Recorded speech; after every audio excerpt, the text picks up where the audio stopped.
Hey everyone, welcome back. We're going to be taking a deep dive into Mad Max today, 1979. Okay. You sent us some really cool stuff about Mad Max, so Yeah. I'm excited to get into it and hear what you think about it. Yeah, this is a classic one. Yeah.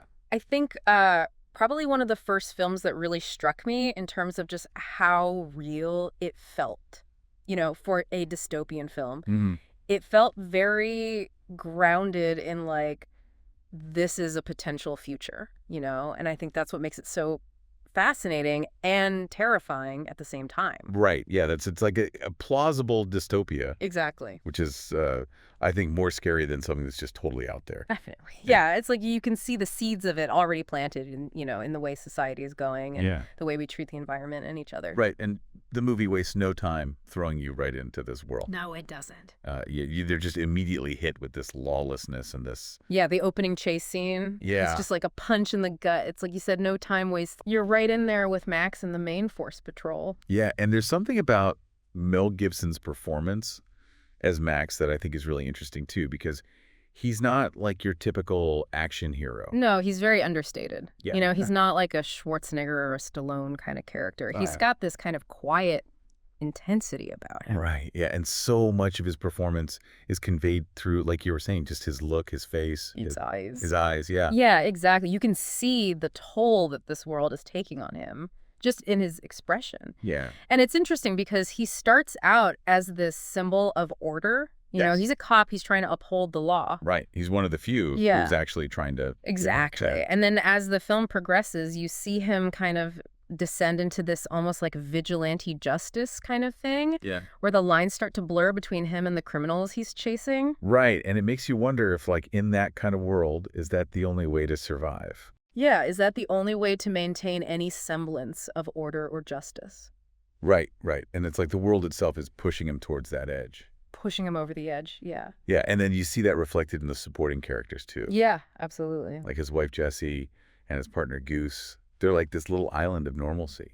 Yeah, they represent like a sliver of humanity that's left in this increasingly brutal world. Yeah, and the way their fates play out, it's like, it just underlines that message that, like, even the good guys aren't safe. Nobody's safe. In this world, yeah. And it's like their deaths are what really push Max over the edge, Yeah. It's like he loses his grip on his own humanity after that and just becomes consumed by this need for vengeance. Yeah.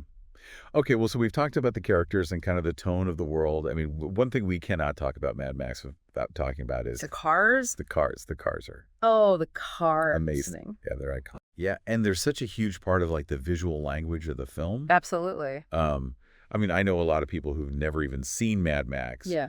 But they know the car. Oh, yeah, the Interceptor. The Interceptor, yeah. That black beast. Yeah, it's so cool. And I think it's interesting because the cars in the film, they're not just vehicles.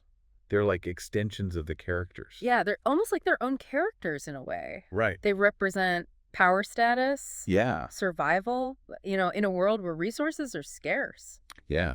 The way they're filmed. Oh, yeah. I mean, the chases in this movie are incredible. Oh, they're legendary. And it's all practical effects, right? They're really... stunts. Real cars, real explosions. Yeah, it's amazing that they did all that. Yeah, you can't really do that kind of stuff anymore. CGI just doesn't have the same impact. Right, it doesn't have that same kind of visceral feel. No, you need to see the metal crunching. Yeah. The dust flying. And the fact that they did this on such a small budget, too. I know, it's mind-blowing. It's amazing. It looks incredible. Incredible. And it was made for, like, nothing. Yeah, Miller is a master of making the most out of limited resources. Yeah, he uses the Australian landscape so well. Oh, yeah, the outback is like another character in the film. Yeah. This vast, desolate backdrop that just amplifies the sense of isolation and lawlessness. Yeah, and those wide shots that they use. Yeah, those beautiful wide shots. Really emphasize that. Contrasting with, like, the close-ups on Max's face, Right, yeah, so you get these, like, extreme... The vastness of the world and then the intimacy of his struggle. Right, and it's all very, like, visually driven. Like, they don't need a lot of dialogue to get the story across. Exactly, the visuals tell the story. Yeah, and that makes it, I think, more impactful in a way. Yeah, it's like you're experiencing the world through Max's eyes rather than being told what to think. Right. Okay, well, speaking of things that are visually impactful, but let's talk about the music for a second. Oh, the music, yeah. The score for Mad Max is composed by Brian May. Brian May of Queen. Of Queen. Yeah. Like the guitarist, Brian May. The legend himself. Yeah, so that's pretty cool. It's amazing, and the score is fantastic. Yeah, it's like a mix of like bombastic action music and then... Yeah, and then these like really haunting, melancholic pieces. Right, and it kind of mirrors like the tone of the film itself. Exactly. Yeah. Yeah, it's like the music is another character. Yeah. Underscoring Max's emotional journey. Yeah, and I think it's interesting because even though the film is so bleak Yeah. and violent and the world is so kind of hopeless, Yeah. there's like these moments of hope in the music. Yeah, there's like a glimmer of humanity that shines through. Yeah, and it makes me think about Max's journey and his transformation. Mm-hmm.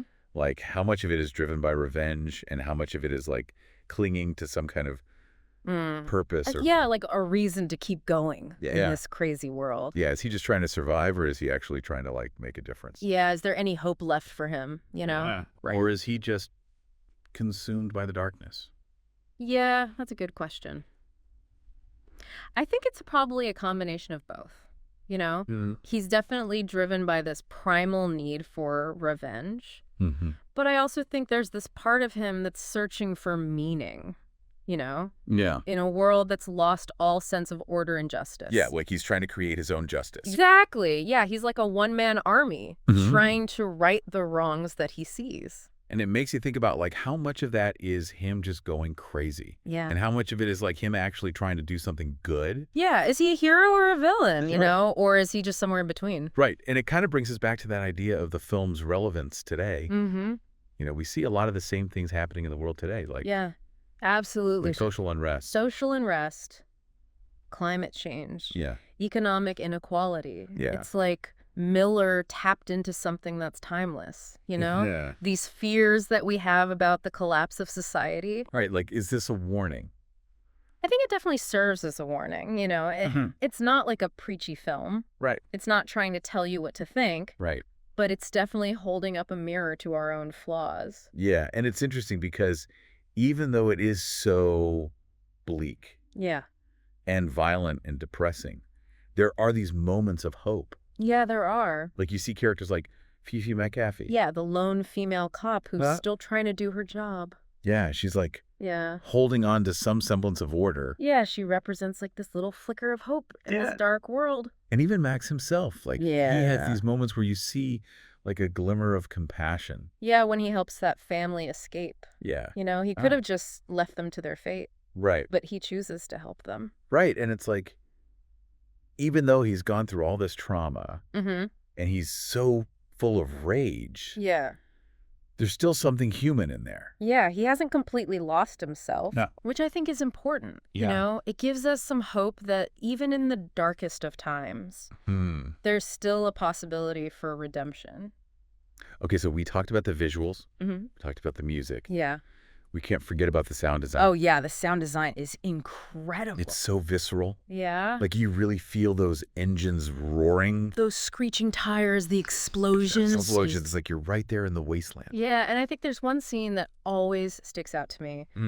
It's after Goose dies, and Max is alone in his interceptor, Oh, yeah. and the engine's just idling, Yeah. and you hear this like low growl. Yeah, it's almost like a wounded animal. Yeah. It's so haunting. Yeah, and it's so effective Yeah. because it's not just the sound of the engine, it's like the sound of his... Yeah, it's the sound of his rage, Yeah. his grief, Mm. his transformation. You mentioned earlier that Mad Max is like a minimalist Mm. film, and there's not a ton of dialogue. No, they let the visuals do the talking. Yeah, exactly, and it works so well. Yeah, and it's amazing that they can tell such a complex story Mm-hmm. with so little. Yeah, it's a testament to Miller's skill as a filmmaker. Yeah. He knows how to use silence and space to Mm. create tension and atmosphere. Right, and I think that's one of the reasons why it's had such a lasting impact. Yeah, absolutely. Like it's inspired so many other films and books and video games. Yeah, it's become this cultural touchstone. Mm-hmm. You know, you see those leather jackets, Yeah. the goggles, the post-apocalyptic aesthetic everywhere. Yeah, it's like seeped into our culture. Yeah, exactly. It's become this shorthand for a certain kind of dystopian, cool... But it's more than just cool visuals. Oh, yeah. I mean, it's a film that really makes you think. Yeah, it asks some tough questions. Yeah, about humanity, about justice. About survival, about what it means to be human Right. in a world that's gone mad. So for our listener who's diving deep into this world with us, Mhm.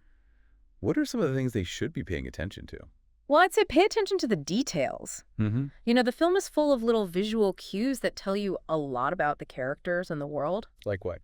Like the way the landscape changes Mm. as Max gets further away from civilization, Right. the way people dress, the way they interact with each other, Mm-hmm. the way they cling to their vehicles as symbols of power and security. Right. All these little things add up to create this really rich and unsettling atmosphere. Yeah, and I think another thing to pay attention to is the way the film explores the theme of justice. Mm-hmm. Like what happens when the traditional systems of law and order break down? Who decides what's right and wrong? Yeah, just might make right. Yeah. Is revenge ever justified? These are all questions that the film raises. And it doesn't give you easy answers. No, it doesn't. It leaves you to grapple with these questions yourself. Yeah, which is what makes it so thought-provoking. Yeah. It's a film that stays with you Absolutely. long after you've seen it. It really does, and it makes you wonder, if we're headed down that same path. Right? Is this our future? I mean, you see it happening all around us. Yeah. The climate crisis, the political divisions. The erosion of trust in institutions. Exactly. Yeah. It's like all the ingredients are there They are. for a Mad Max scenario. Yeah, it's not hard to imagine. Right. And I think that's what makes the film so unsettling. Yeah, it hits a little too close to home. Right. But even though it is so bleak, Mm-hmm.